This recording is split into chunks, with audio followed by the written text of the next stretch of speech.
Hello friends, मेरी YouTube channel में आप सबका स्वागत है। और मैं दीपक कश्यप, एक करियर गाइडेंस एंड आपको government job and private job की लेटेस्ट इन्फॉर्मेशन देता हूं। तो गाइस, लेटेस्ट इन्फॉर्मेशन के लिए मेरे चैनल को सब्सक्राइब कीजिए। तो आज का वीडियो का टॉपिक है हाउ टू बिकम एसआई। आप एसआई कैसे बन सकते हैं। एसआई का मतलब होता है, एस का मतलब होता है सब और आई का मतलब होता है इंस्पेक्टर। तो इसे हम देखते हैं सब इंस्पेक्टर, इसको आमतौर पर इंग्लिश में कहते हैं। ठीक है, इसकी फुल फॉर्म सब इंस्पेक्टर है। तो इसको हिंदी में दरोगा भी कहते हैं। जी गाइस, अगर आप दरोगा बनना चाहते हैं या आप इच्छुक हैं कि आप भी दरोगा बने, तो आपके लिए ये वीडियो बहुत यूज़फुल होगी। इस वीडियो में मैंने पूरी डिटेल के साथ हर पॉइंट को डिस्कस किया है। तो वीडियो को लास्ट से लेकर स्टार्टिंग से लेकर लास्ट तक देखना और बिना स्किप किए वीडियो को देखना। तो अब हम बात करते हैं, जो भी कैंडिडेट्स सब इंस्पेक्टर बनना चाहते हैं या चाहते हैं कि उनके शोल्डर पर 2 स्टार लगे। एसआई की जो पहचान होती है, जो सब इंस्पेक्टर की पहचान होती है, वो 2 स्टार से होती है। जी गाइस, 2 स्टार का मतलब होता है सब इंस्पेक्टर। जी गाइस, 2 स्टार का मतलब होता है सब इंस्पेक्टर।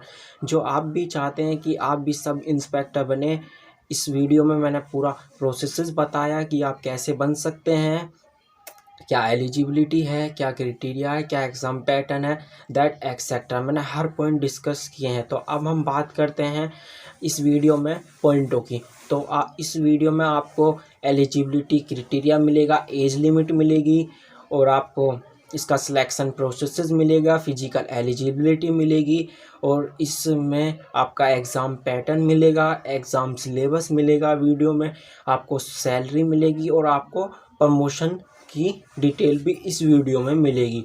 तो गाइस, अब हम बिना वेस्ट टाइम किए वीडियो को स्टार्ट करते हैं और हम वीडियो में अब पहले पॉइंट की बात करते हैं। तो हमारा पहला पॉइंट था एलिजिबिलिटी क्राइटेरिया। जी गाइस, एलिजिबिलिटी क्राइटेरिया का मतलब होता है एजुकेशन क्वालिफिकेशन। आपकी एजुकेशन क्वालिफिकेशन क्या है।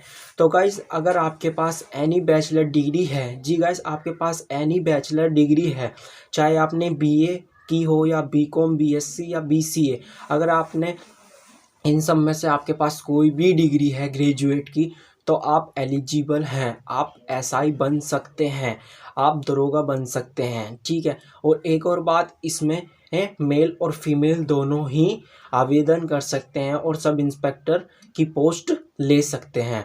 अब बात हो गई एलिजिबिलिटी क्राइटेरिया की। अब हम बात करते हैं इसमें एज लिमिट की। जी गाइस, एज लिमिट की। तो एज लिमिट का कुछ अलग ही प्रोसेस है। अब मैं बात करता हूँ एज लिमिट की। जो इसमें जनरल के लिए एज लिमिट है, जी गाइस, जो जनरल में आते हैं उनके लिए 21 से लेके 28 तक इसमें एज लिमिट है कि वो 21 से लेके 28 तक इसमें कोशिश कर सकते हैं। जी गाइस, उसमें अटेम्प्ट कर सकते हैं। ठीक है, अब हम बात करते हैं ओबीसी, एससी, एसटी वालों के लिए। इसमें 21 से लेके 33 तक एज लिमिट दी गई है। तो गाइज, आप अंदाज़ा लगा सकते हैं 5 साल की छूट इसमें ओबीसी, एससी और एसटी वालों को प्रदान की गई है जनरल के अकॉर्डिंग। ठीक है, जनरल में ऐसा नहीं है। जनरल के लिए 21 से लेके 28 तक है और ओबीसी वालों के लिए और एससी एसटी वालों के लिए 21 से लेकर 33 तक है। अब ठीक है, हमने एज लिमिट की बात कर ली है। अब हम बात करते हैं इसमें सिलेक्शन प्रोसेसेस की। जी गाइस, इसमें सिलेक्शन प्रोसेसेस आपको बहुत बारीकी से समझना होगा, क्योंकि अगर आप बनना चाहते हैं सब इंस्पेक्टर या आप दरोगा बनना चाहते हैं, तो आपको पता होना चाहिए क्या क्या क्या सिलेक्शन प्रोसेस है, आप कैसे बन सकते हैं।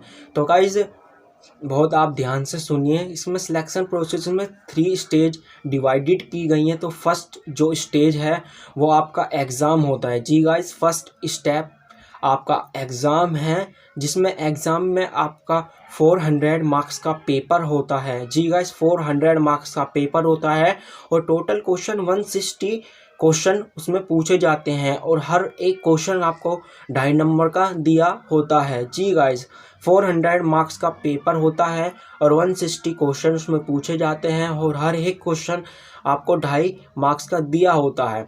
तो अब हम बात करते हैं सेकंड स्टेज की। जी गाइस, सेकंड स्टेज में आपका पीएसटी, पीईटी और डीवी होता है। पीएसटी का मतलब आपकी हाइट और चेस्ट का और वेट का मेजरमेंट होता है और पीईटी में आपको रनिंग की जाती है और डीवी का मतलब होता है गाइस डॉक्यूमेंट्स वेरिफिकेशन। जी गाइस, डॉक्यूमेंट्स वेरिफिकेशन।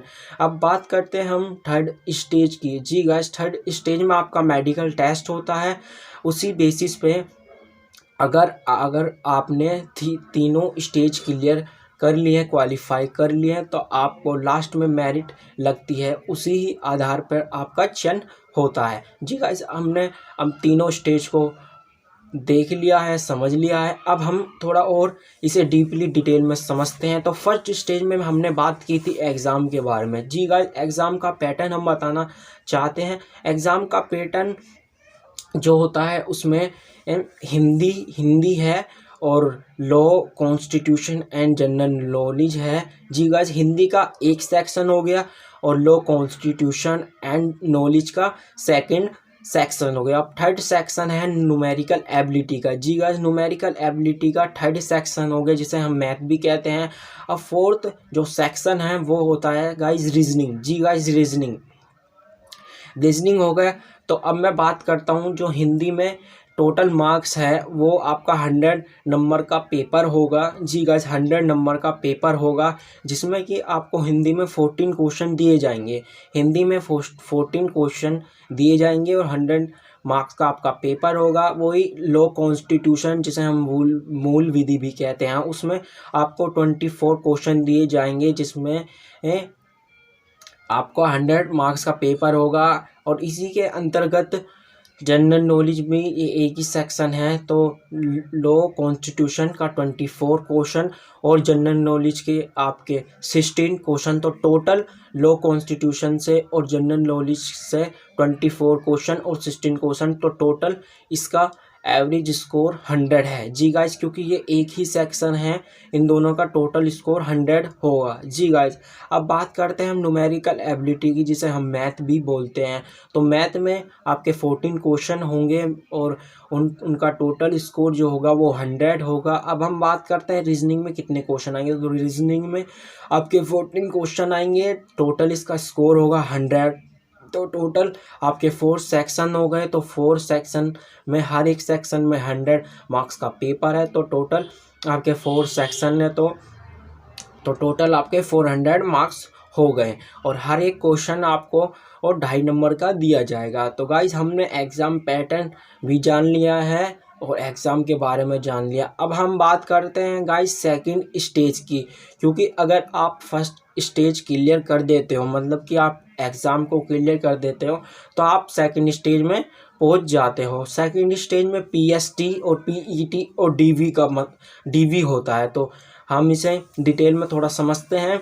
तो पीएसटी का मतलब जो होता है वो आपकी हाइट और चेस्ट और वेट का मेज़रमेंट होता है। तो गाइस, इसमें हाइट की बात करते हैं, जो मेल के लिए हम बात करते हैं। मेल में के लिए इसमें जनरल और ओबीसी और एससी वालों के लिए, इनके लिए हाइट जो दी गई है वो 168 दी गई है। जी गाइस, आप ध्यान से सुने, जो जनरल और ओबीसी और एससी के लिए इसमें हाइट दी गई है वो 168 दी गई है। और इसमें चेस्ट की जो रिक्वायरमेंट है वो 79 से लेकर 84 तक आपकी चेस्ट होनी चाहिए। जो 79 है आपकी बिना फुलाए आपकी 79 चेस्ट होनी चाहिए और फुलाने पर 84 होनी चाहिए। वहीं ये मेल एससी वालों के लिए, जो एससी वाले हैं उनके लिए थोड़ी छूट दी गई है और उनके लिए हाइट 160 चाहिए। जी गाइज, उनके लिए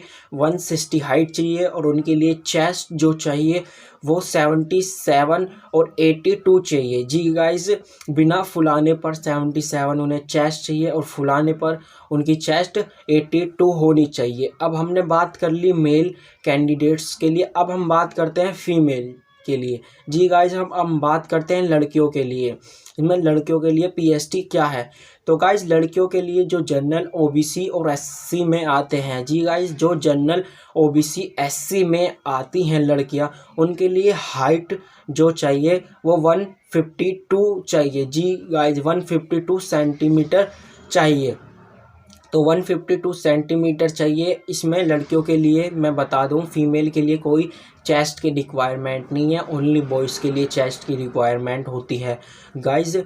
बस गर्ल्स के लिए इसमें हाइट की रिक्वायरमेंट होती है पीएसटी में। और एक और बात मैं बताना चाहता हूँ, जो पीएसटी में होता है वेट उनकी हाइट के अकॉर्डिंग वेट लिया जाता है।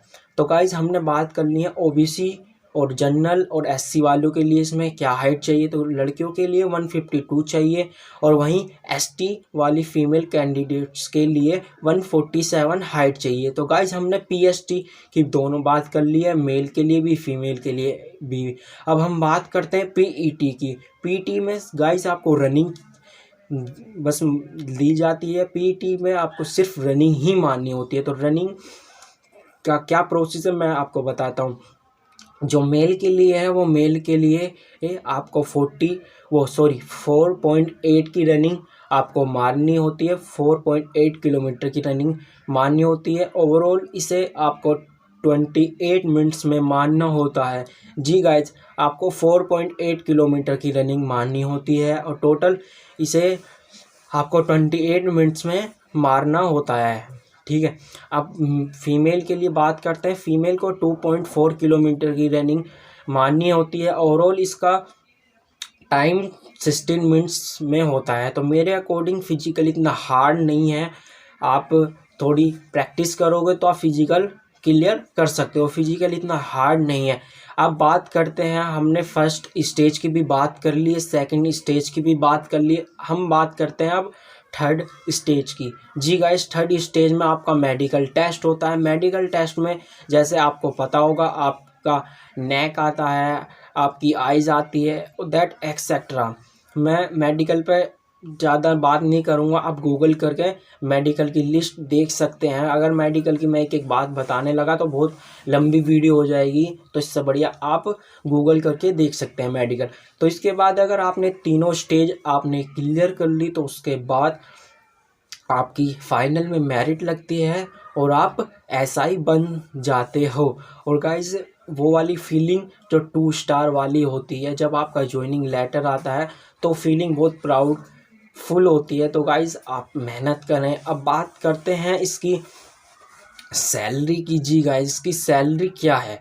तो गाइज इसकी सैलरी जो इनिशियल सैलरी है, जी गाइज इसकी इनिशियल सैलरी 39,800 अप्रोक्स है। जी गाइज 39,800 अप्रोक्स है।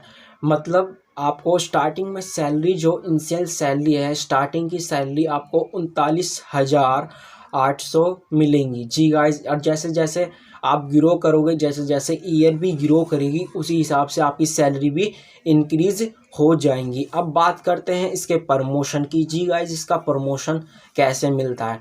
तो गाइज आपको 4 या 5 ईयर तो ऑन एसआई पोस्ट पर ही वर्क करना होगा। उसके बाद आपको 4 से 5 साल बाद आपको प्रमोशन मिल जाता है। जैसे जैसे आप वर्क करोगे उसी हिसाब से आपके ऊपर से प्रमोशन आता है। तो आपको 4 से 5 साल बाद इसका प्रमोशन मिल जाएगा। तो गाइज हमने एक बार से इसकी समरी हम करते हैं। तो गाइज हमने एलिजिबिलिटी क्राइटेरिया बताया था, सेकंड हमने एज लिमिट बताई थी, और फिर इसका सिलेक्शन प्रोसेस बताया था, आप कैसे सिलेक्ट हो जाओगे। फिर हमने इसका सैलरी बताई थी और फिर हमने इसका प्रमोशन बताया। तो गाइज अगर आपको इसका सिलेबस चाहिए तो मैं डिस्क्रिप्शन पे इसका सिलेबस डाल दूंगा, वरना इसका सिलेबस की एक न्यू वीडियो मैं अपलोड कर दूंगा। तो गाइज आपको जैसी भी इंफॉर्मेशन लगी, अगर अच्छी लगी तो वीडियो को लाइक कीजिए और अपने दोस्तों के साथ शेयर कीजिए। और एक और बात, अगर गाइज आप एसआई बनना चाहते हैं तो ये इतना टफ एग्ज़ाम तो नहीं है, पर जैसे कि आज कंपटीशन का बहुत बड़ा अहम रोल है, तो आपको उसी के अकॉर्डिंग मेहनत करनी होगी। अगर आपको एसआई बनना है, अगर आप चाहते हो कि आप एसआई बने, तो आपको मेहनत करनी होगी, आपको पढ़ना होगा। और गाइस अगली वीडियो में हम मिलते हैं, तो चैनल को सब्सक्राइब कीजिए ऐसी ही लेटेस्ट इन्फॉर्मेशन के लिए। Thank you guys.